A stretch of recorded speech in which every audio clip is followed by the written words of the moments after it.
Together, growing in faith, changing communities. Makadunyiswe uJesu Kristo. Namhlanje thakazami ngifisa ukuba sibuke incwadi kaJohanesi sahluko sokuqala ivesi yokuqala kuze kube ivesi ye-14. Obhala incwadi yevangeli likaJohanesi uqala ngokuthi ekuqaleni wayekhona ulizwi. Ulizwi wayekuNkulunkulu, ulizwi wayenguNkulunkulu.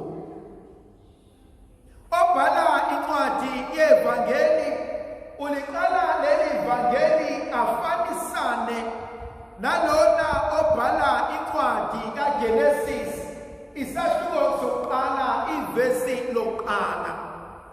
Genesis chapter 1 verse 1, ekuqaleni uNkulunkulu wadala izulu nomhlaba.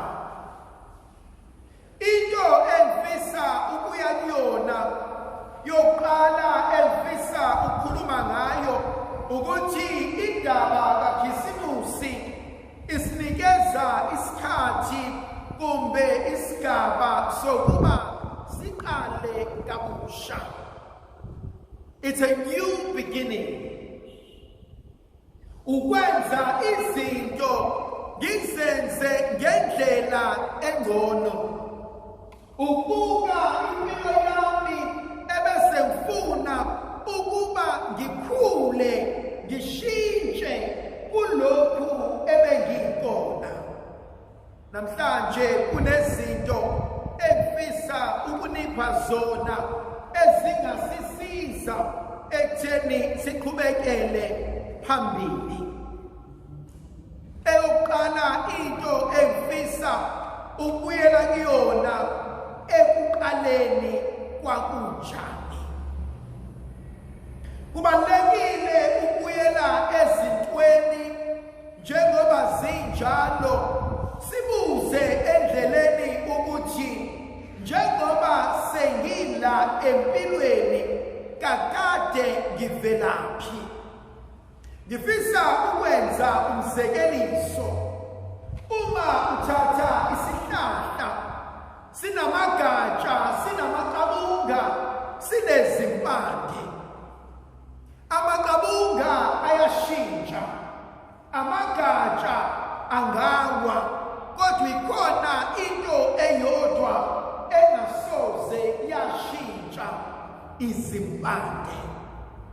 Izimpande zilokhu zihlezi, zilokhu zifuna amanzi, zilokhu zifuna umsoco, zilokhu ifuna ukubambelela entweni esiphilisayo. Ungabe uyazazi yini ukuthi ungubani? Who am I? Senikususe konke lokhu okungama-titles nama-achievements, nokuhlonishwa, nemali, nomsebenzi, nabantwana, sengisiguqu ngingubani. Angike ngiyeke ukuthi ngumba kaSibanibani, ngunkosikazi kaSibanibani, ngumyeni kaSibanibani, nginokuthi ngi-achieve ukuthi asikususeni konke lokhu. Who am I? Sengihleli ngedwa ngizifuna ngivelaphi. Thandwa zami, kunento engiyibuka ibalulekile uNkulunkulu afisa ukusiza ngayo. Ngihlezi ngithi umuntu ongenzelwanga imbeleko ahlale ahluphe ngoba akazazi ukuthi ubelongaphi. And so Khisimusi usinikeza lelo thuba lokuba sizibuke ukuthi singobani nokuthi sivelaphi. Okwesibili asinikeza kona uthi ulizwi wayekuNkulunkulu ukubuyela emandulo, to remain connected noNkulunkulu. Khona izinto esizenzayo ngokwazi nokuqonda nokuhlakanipha kwethu, kodwa ukwazi kwethu nokuqonda kwethu kuhambe usale endleleni. Buzo ekumele ngiyibuze wona ukuthi, am I still connected yini noNkulunkulu? Ngisenabo ubudlelwane obungisondeza kuyena, obunginikeza impilo yokuthi engingikho nengizoba yikona naku ukusuka kwakho. Okwesithathu engikubuka ngikuthande, konke kwenziwa ngaye. While ngifisa ukuba nalo budlelwane noNkulunkulu, kumele ngiqonde ukuthi impilo yami iphethwe nguNkulunkulu. Kunabantu abaya emkhulekweni siyomtshela uNkulunkulu ukuthi ngifuna ukuthi nokuthi ngenze njani uma uNkulunkulu enganginikezi lokhu engikucelile, kodwa anginikeze engikudingayo. How do I deal with rejection from my siblings, from my family, even from God? How do I learn ukuvuma nokwamukela ukuthi akusikho konke engikufunayo that is good for me? Kukhona ngizocela nengizokulangazelela, but uNkulunkulu abona ukuthi uma ngikunikeza lokhu hleze kukulimaze. Ihlezi ngithi kunezinto esayicela uNkulunkulu ngomkhuleko zaba isibusiso kuthina, kodwa ekugcineni zaphenduka isiqalekiso zasihlelanisa noNkulunkulu. Point number 4 esinika ukuba sikwazi ukukhula. Kwakukhona ukuphila okwafika ngaye. John chapter 10 verse 10.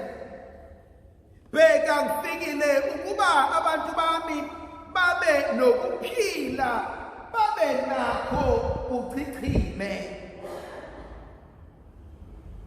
Are you alive or are you surviving? There's a huge difference.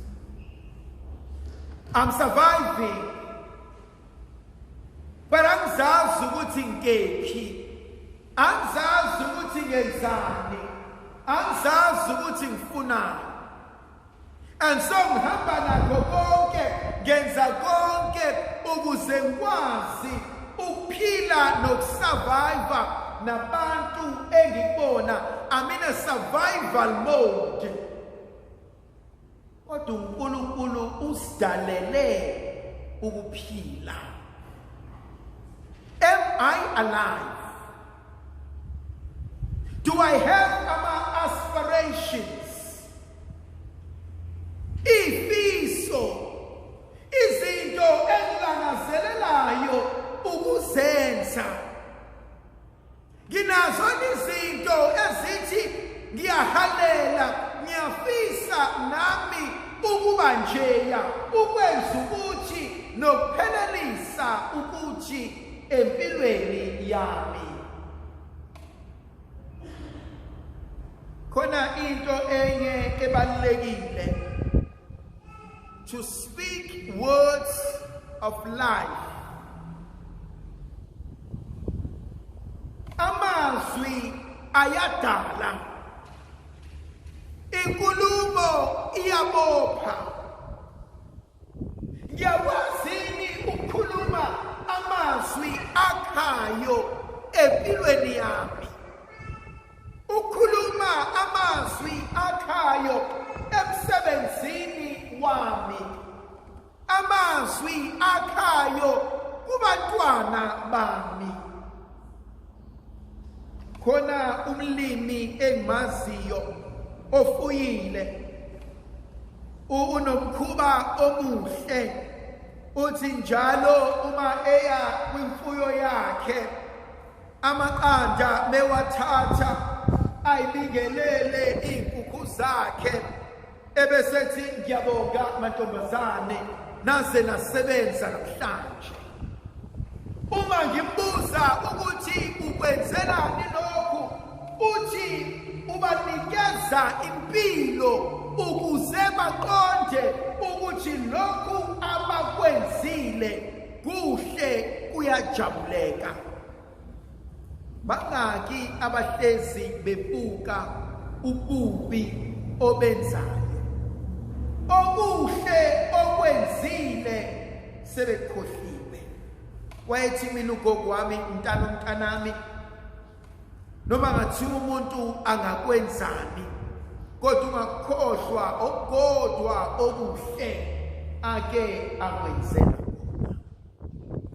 Iphuzu lesithupha engifisa ukuletha lokukhanya ikona okusikhanyisela ebumnyameni, kodwa ubumnyama abukaze bakwamukela. Uma singena endlini emnyama, singangena sonke sihlale phansi. Uma sisaqala amehlo ethu azonqundeka, singaboni, sixwaye, but eventually sizo-adjusta, sizokwazi ukuhlala, and eventually sizoba comfortable. Sesiphinda sesibona nangu sibanibani, nakhu ukuthi laphaya. Uma sesijwayele bese ngena omunye aswitche on ama-lights, amehlo ethu azovaleka aqhopheke. Abanye bangaze bathethe bathi awucima ugesi ukhanyiselani, awubonini ukuthi uyasithopha. But so too nasey'mpilweni zethu akuve kulula ukuhlala entweni engasile. Akuve kulula ukwamkela into e-abnormal siyenze normal.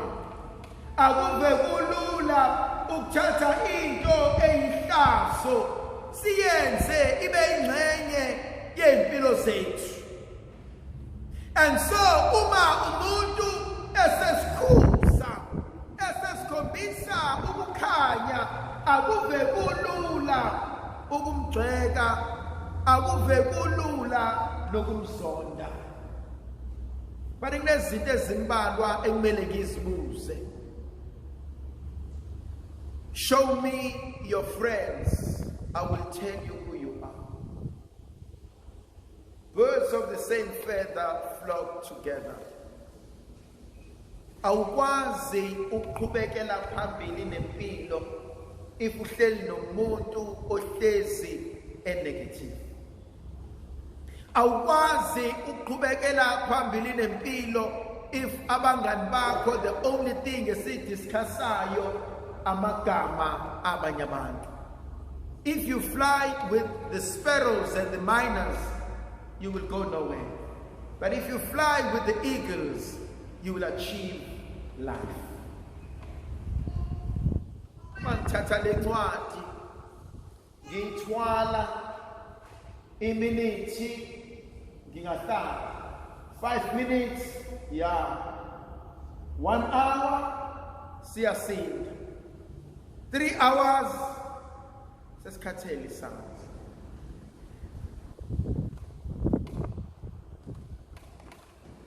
Your life, nengqondo yakho, nenhliziyo yakho, yini engithwele. khona ezinye izinto engenamsebenzi. Wayaye athi ugogo, uma ungakwenzanga uzofa yini? Uma ungayanga uzofa yini? Khona izinto that steals a sense of peace from us. Khona izinto ezixosha inqubekela phambili kuthina. And I'm convinced empilweni yami ukuthi kunabantu uNkulunkulu ngabe kade ababusisa kodwa akakwazi ukubabusisa ngenxa yabantu abanabo ezimpilweni zabo. Wait till lo muntu ahambe, then iqaqeka amafindo empilweni yakho. I always argue with Tandwazami ukuthi in the world of the spirits, we have seen how abanye abantu are blockages to his success yomunye umuntu. Mega hamba lo muntu noma mega wa breaka itie nalo muntu, izibusiso zakho ziza kuwena. But equally correct, we have also come to see ukuthi abanye bethu izibusiso uNkulunkulu afuna ukusinikeza zona akakwazi ukuyinikeza ngoba inhliziyo zethu zibophile. So uKhisimusi uyisikhathi sokuqala kabusha. Ungavumi inhliziyo isindwe, ingqondo iqinane ngento engenamsebenzi. Ndlovukazi yezulu ayibe nathi isibusiso sivikele isikhanyisele ngegama likaYise indodana nomoya ocwebileyo. Amen.